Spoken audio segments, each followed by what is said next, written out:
क'क्राझार लोकसभा बियाबनि एनडिए दोलोनि बिजाथि जयन्त बसुमतारीखौ मदद खालामनो फैबाय आदिबासि हारिनि गुबुन गुबुन आफाद गौथुमफोरा। दिनै क'क्राझार चन्द्रपारायाव थानाय बिटिआरनि गाहाय खुंगिरि प्रमद बर'नि थाग्रा खुलियाव बिटिआरनि मावफुं सोद्रोमा उइलसन हाजदानि दैदेननायाव आदिबासि वेलफेयार डेभेलपमेन्ट काउन्सिलनि गासै आफादफोर आरो फरायसा आफाद साहित्य लोगोसे गुबुन गुबुन आफाद दोलोफोरजों गुवारै सावरायज्लायो। गुवारै सावरायज्लायनायनि उनाव थोंजोङै एनडिए दोलोनि बिजाथि जयन्त बसुमतारीखौ मदद खालामनाय जागोन होननानै रादाय होयो आदिबासि वेलफेयार डेभेलपमेन्ट काउन्सिलनि चेयारमेन वसिम हाजदाया। क'क्राझाৰৰ এই চন্দ্ৰপাৰা স্থিত কনফাৰেন্স হলত আদিবাসী ওয়েলফেয়াৰ এন্ড ডেভেলপমেন্ট কাউন্সিলৰ আহ্বানত বিভিন্ন আদিবাসী দল সংগঠন সামাজিক সংগঠন মহিলা সংগঠনক লৈ পেলাই আমি এক আলোচনাত মিলিত হৈছিলোঁ আৰু আলোচনাৰ মূল বিষয়বস্তু হৈছিলে যে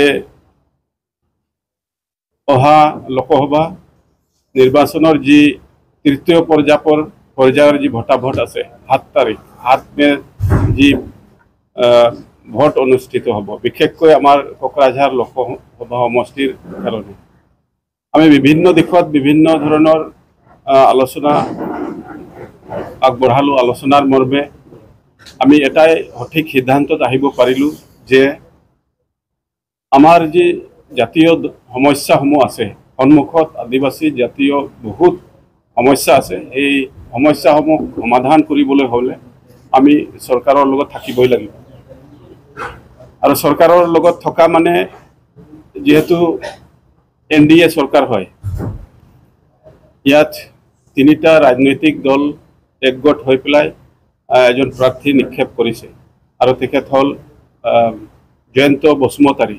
তেখেত ইউপিপিএলৰ এজন সদস্য মনোনীত প্ৰাৰ্থী হয়। তো আমাৰ সন্মুখত যি জাতীয় সমস্যাবিলাক আছে এই জাতীয় সমস্যাসমূহ সমাধান কৰাৰ ক্ষেত্ৰতে আমি আজি এই সিদ্ধান্ত ল'ব লগা হ'ল আৰু আমি আজিৰ এই প্ৰেছ মিডিয়াৰ যোগেদি আমি আমাৰ ৰাইজক আহ্বান কৰিব বিচাৰিম যে আমাৰ এনডিএৰ যি প্ৰাৰ্থী আছে তেখেতৰ পক্ষত যাতে অহা 7 মে তাৰিখে যি ভোট হ'বলগীয়া আছে সেই 7 তাৰিখে আমাৰ আদিবাসী জনগোষ্ঠীটোৰ যি মূল্যৱান ভোট আছে সেই ভোটখিনি তেখেতৰ পক্ষত যাতে প্ৰদান কৰে আৰু তেখেতক বিপুল ভোটত জয়যুক্ত কৰিবলৈ আমি যি সিদ্ধান্ত গ্ৰহণ কৰিছোঁ কাম কৰিম। এতিয়া হয়তো আজিৰ পৰাই আমি লাগি যাম। গতিকে আমাৰ সন্মুখত যি সমস্যাসমূহ আছে সেই সমস্যাসমূহ আমি লক্ষ্য ৰাখিয়েই আজিৰ এই সিদ্ধান্তখন গ্ৰহণ।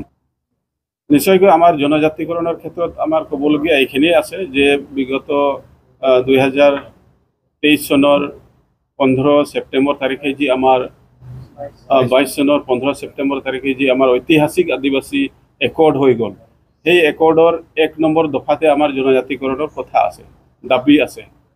তো গতিকে আমাৰ দৃঢ় বিশ্বাস আছে আমি চৰকাৰৰ লগত আছোঁ।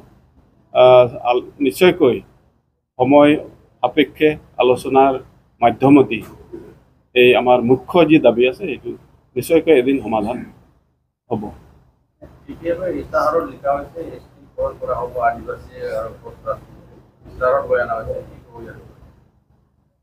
হয় নিশ্চয়কৈ বিভিন্ন ৰাজনৈতিক দলে হয়তো বিভিন্ন ধৰণৰ ইস্তাহাৰত আমাৰ সমস্যাবিলাকৰ কথাবিলাক লিখিব পাৰে কিন্তু আমি বিগত দিনবিলাকত চাই আহিছোঁ যে কোন ৰাজনৈতিক দলে আদিবাসীৰ প্ৰতি বেছি চিন্তা কৰিছে বা কাম কৰি আহিছে সেইটো আমাৰ জাতিটোৰ সন্মুখত হয়তো জল পটপট হৈ আছে।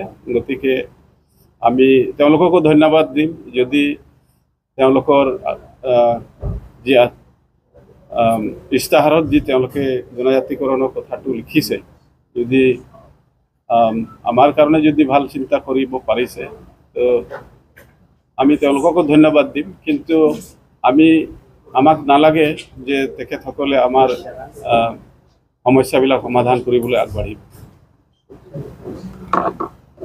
নিশ্চয়কৈ এইটো এটা ডাঙৰ সমস্যা হয় যে ফাৰ্ষ্ট ফেজত চাবলৈ গ'লে ভোটিং হাৰটো হয়তো অলপ কমি আহিছে, আৰু এইটো হয়তো এৱাৰনেছৰ অভাৱ আছে, আৰু বিশেষকৈ আমাৰ জনগোষ্ঠীটোৰ মাজত এইটোৰ অভাৱ আছে, এৱাৰনেছৰ অভাৱ আছে। গতিকে আমি লগে লগে আমাৰ জনগোষ্ঠীটোক আমি কৈ আছোঁ যে ভোটিং হাৰটো কেনেকৈ বঢ়াব লাগে, সেই সংক্ৰান্ততো আমাৰ বিভিন্ন জাতীয় দল সংগঠনসমূহ আছে, তেখেতসকলে কাম কৰি আছে যাতে ভোটিং হাৰটো আমি বঢ়াব পাৰোঁ। আৰু নিশ্চয়কৈ আজি 26 তাৰিখ, আজি দ্বিতীয় ফেজৰ ভোট হৈ আছে। আশা ৰাখিম আমাৰ বিভিন্ন দল সংগঠনে আজিলৈকে যি কাম কৰিব পাৰিছে বা বাৰ্তা যি বিলাব পাৰিছে, এই সংক্ৰান্তত যথেষ্ট বোধহয় কাম কৰিছে। আৰু থাৰ্ড ফেজত যি 7 মে তাৰিখত যি থাৰ্ড ফেজ ভোট হ'বলগীয়া আছে, সেই থাৰ্ড ফেজতো আমি চেষ্টা কৰিম, আমি কৰি আছোঁ। বাকী আমাৰ জনসাধাৰণক এৱাৰনেছ কৰিবলৈ চেষ্টা কৰি আছোঁ। নিশ্চয়কৈ আগৰ দিনত যেনেকুৱা আছিলে, হয়তো আজি বৰ্তমানৰ দিনত হয়তো যথেষ্টখিনি এটা পৰিৱৰ্তন আহিছে, আৰু ভোটিং হাৰ হয়তো লাহে লাহেকৈ আগবাঢ়িব, বেছি হ'ব।